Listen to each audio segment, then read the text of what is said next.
আমি অজেয়কে জয় করব। আমার কাছে পরাজয়ের কোনো স্থান নাই। সবাই যেখানে থমকে দাঁড়ায় আমি সেখান থেকে শুরু করি। আমি সব সময় আমার দেশ, পিতামাতা, আমার সহযোদ্ধা এবং প্রশিক্ষকদের কথা মনে করে আমার দুর্বলতাকে সাহসে পরিণত করব। কঠোর পরিশ্রমে আমি মানসিকভাবে সুদৃঢ়, শারীরিকভাবে দুর্বল। আমি কে? আমি একজন গর্বিত সৈনিক। কেউ আমার অস্তিত্বকে খাটো করে দেখতে পারবে না। কেউ আমার সক্ষমতাকে কোনো সীমা দিয়ে আবদ্ধ করতে পারবে না। আমার দৃঢ় আত্মবিশ্বাসী আমাকে এগিয়ে নিয়ে যাবে অসম্ভবকে সম্ভব করার পথে। পরাজয় বা পিছু হটা এসব শব্দ আমার অভিধানে নেই। ব্যর্থতা, ভুল করার সংজ্ঞা আমি জানি না। আমার হৃদয়ে দুর্বলতার কোনো স্থান নেই। আমি কে?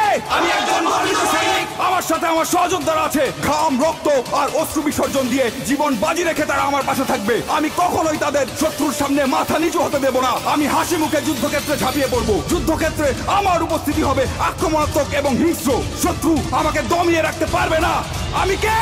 আমি একজন গর্বিত সৈনিক। আমি যুদ্ধক্ষেত্রে শুধু বিজয়ের অর্থ বুঝি। পরিস্থিতি যতই খারাপ হোক না কেন, আমার হাত পা গুলো দুর্বল হয়ে পড়লে আমার মানসিক শক্তি আমার শরীরকে এগিয়ে নিয়ে যাবে। কিন্তু আমি কখনোই আত্মসমর্পণ করব না। আমি সর্বদা আমার দেশের সম্মান, গৌরব এবং মর্যাদা সমুন্নত রাখবো। আমি কে?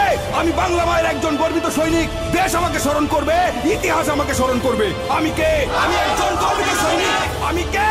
আমি একজন গর্বিত সৈনিক। আমি কে? আমি একজন গর্বিত সৈনিক।